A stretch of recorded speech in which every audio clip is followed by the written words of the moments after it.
Türk tilinde rеттік сан есімдердің қосымшасы ретінде ынжы, інжу, үнжу, үнжі төрт қосымша пайдаланамыз. Қазақшадағы бірінші, екіншідегі ыншы, іншінің орнына. Бұл жерде төрт қосымша көріп тұрмыз, төрт вариант көріп тұрмыз. Әдеттегідей неге қараймыз? Санның соңғы буынына қараймыз. Соңғы буындағы дауысты дыбысқа қараймыз. Егер ол А және Ы мен бітіп тұрса, үнжі. Бірақ ол дауысты дыбыспен бітетін сөз болу керек. Мысалға, алты. Онда ол алтыншы болады. Егер ол дауыссыз дыбыспен бітетін болса,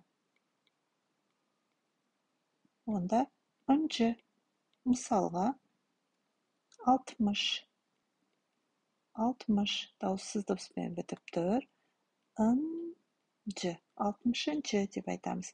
Егер санның соңғы буынындағы дауысты дыбыс немесе И болатын болса, онда инжі қосымшасы жалғанады. Мысалға, 2, икенжі.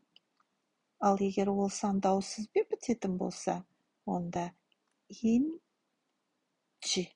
Мысалға, 1 дауыссызбен бітіп тұр.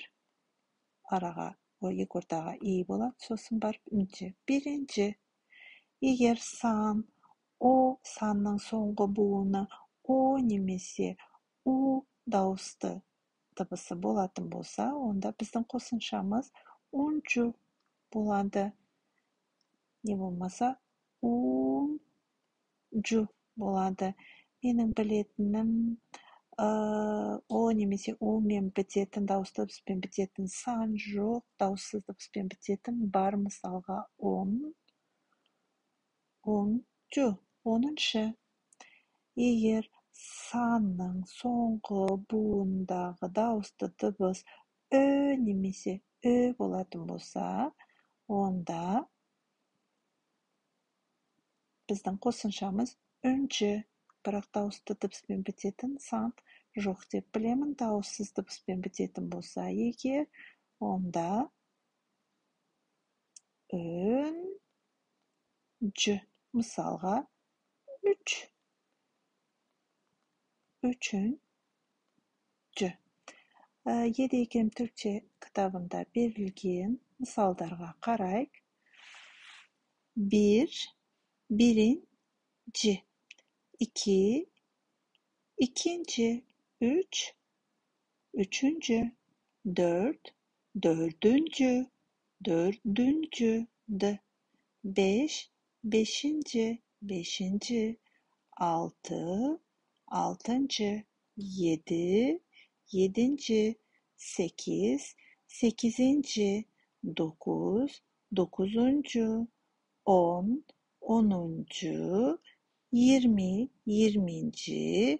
Ondan keyin 11. 12. 13. 14. 15. 16. 17. 18. 19.